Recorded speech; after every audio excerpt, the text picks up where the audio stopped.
Hello students, hope आप सब लोगों ने प्रीवियस जो वीडियोस हैं चैप्टर की वो कम्प्लीटली देख ली होंगी। Now today we are going to start the next continuation of this chapter, that is the urine formation.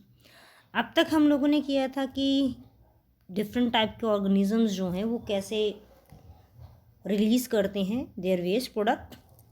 इसके अलावा हम लोगों ने स्टडी कर दिया था पार्ट ऑफ ह्यूमन किडनी, और जो मेन पार्ट है जो कि है हमारा ग्लोमेरुल्स का, जिसको हम लोग बोलेंगे कंप्लीट पार्ट को नेफ्रॉन, ये हमने स्टडी कर लिया। अब यूरिन फॉर्मेशन का जो प्रोसेस होता है ये हमारा स्टार्ट होता है ग्लोमेरुल्स से और एंड करेगा किसके ऊपर आके, डिस्टल कन्वोल्यूटेड ट्यूब्यूल, जिसको हम इन शॉर्ट बोलते हैं डीसीटी, क्योंकि डीसीटी में जो यूरिन बनेगी वो किसको दे देगा, इस कलेक्टिंग डक्ट को। ठीक है, so let's begin the formation of urine. Formation of urine जो है बेसिकली इसके अंदर 3 स्टेप हम लोग जो है वो फॉलो अप करवाते हैं। फर्स्ट स्टेप जो होता है वो हमारा क्या हो जाएगा, ग्लोमेरुल फिल्ट्रेशन।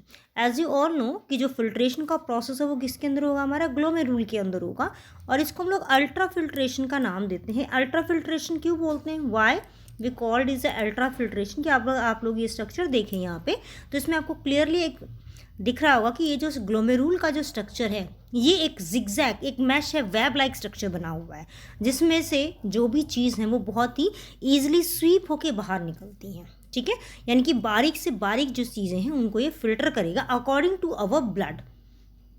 नेक्स्ट देखिए इसमें रीएब्जॉर्प्शन।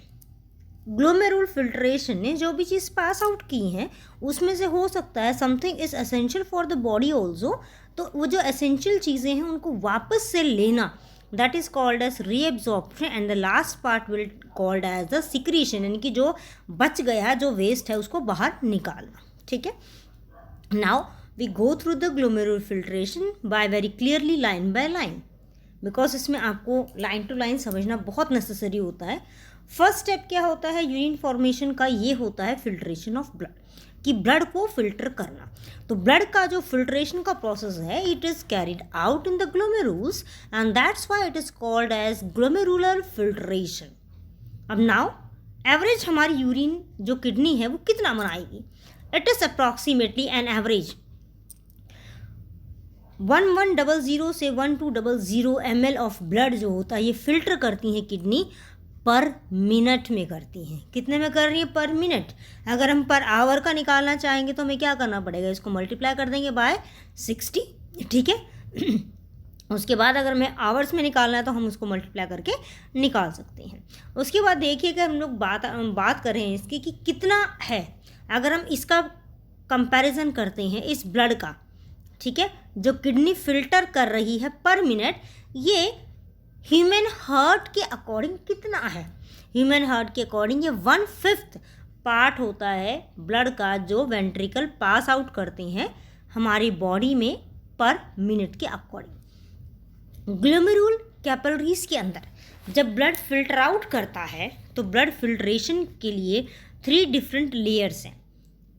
लेयर्स यहाँ पे किस लिए प्रेजेंट है, देखो हमने लास्ट वीडियो में किया था कि जो बोमन कैप्सूल होता है उसके अंदर स्पेशल टाइप के सेल्स प्रेजेंट होते हैं। ठीक है, अब वो सेल्स इनर लाइनिंग के अंदर है तो इसलिए नेसेसरी होगा कि वहाँ पर और अलग अलग लेयर्स भी हों ताकि जो एसेंशियल थिंग्स हैं वो बॉडी के अंदर रहें, वेस्ट है वो बॉडी के बाहर रिलीज हो सके। तो फर्स्ट लेयर कौन सी हो जाएगी, एंडोथीलियम लेयर, जो किसके पास है, हमारी ब्लड वेसल्स के पास है।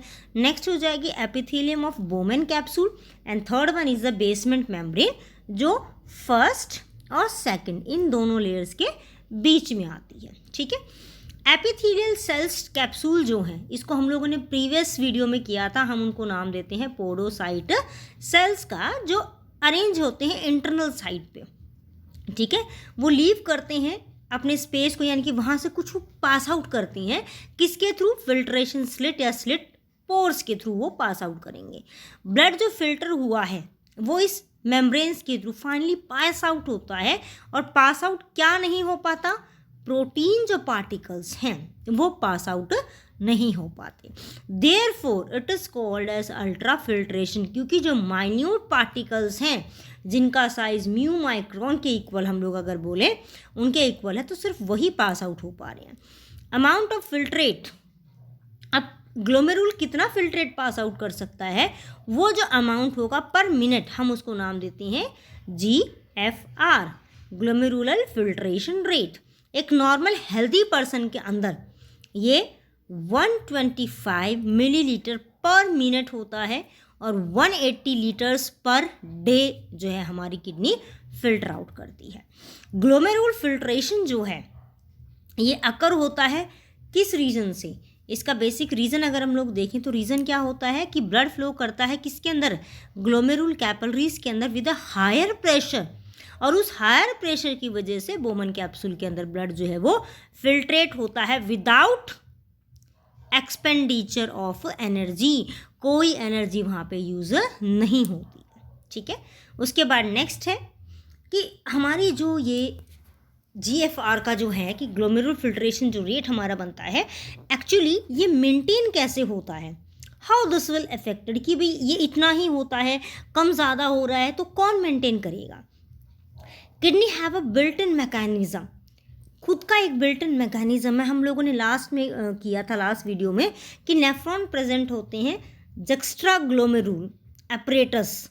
ठीक है, हम लोगों ने किया था जक्सा मेडुलरी जो हमारे नेफ्रॉन्स होते हैं, ठीक वैसे ही वो एक अलग सिस्टम बनाते हैं जिसको हम लोग बोलते हैं जक्सा ग्लोमेरुल अपरेटस का। ठीक है, और ये एफिशिएंट मैकेनिज्म यही बनाते हैं। इनके पास स्पेशल सेंसिटिव रीजन होते हैं जो सेलुलर मॉडिफिकेशन करते हैं किसके बीच में, between the DCT and the afferent arteriole, इन दोनों की लोकेशन के बीच में ये होती हैं। वहाँ पर ये सेंसिटिव वे से कि कौन सा अमाउंट रिलीज हो रहा है, कितना पास हो रहा है, कितना बैक जाएगा, वो ये मेंटेन करते हैं। नेक्स्ट आता है हमारा इफेक्टिव फिल्ट्रेशन प्रेशर। ये टोटल प्रेशर है जो प्रमोट करता है किसको, फिल्ट्रेशन को। ठीक है, और ये डिसाइड कौन करेगा, it will be decided by the 2 factor, glomerular blood hydrostatic pressure, यानी कि ब्लड का कितना प्रेशर है, कितना वो आर्टरियोल्स के थ्रू पास आउट हो रहा है, और इसकी वैल्यू कितनी होती है, अप्रॉक्सीमेटली 60 mmHg। नेक्स्ट है ब्लड कोलाइडल ऑस्मोटिक प्रेशर, जो ब्लड प्रेशर है जो ग्लोमेरुल कैपिलरी से पास आउट हो रहा है और वहाँ पर जो प्लाज्मा के प्रोटीन्स प्रेजेंट हैं उन दोनों के बीच में जो डिफरेंस क्रिएट हो रहा है वो इस चीज़ को डिफाइन करता है। ये कितना होता है 32 mmHg। नेक्स्ट है कैप्सूलर, कैप्सूलर कौन सा, बोमैन कैप्सूल। ठीक है, कि बोमैन कैप्सूल के पास जो है कितना फिल्ट्रेशन को वो रेजिस्ट कर सकता है, ये होता है अपना प्रेशर कितना 18 mmHg। अब टोटल इफेक्टिव प्रेशर किसके इक्वल हो जाएगा, अब हम इसको देखते हैं।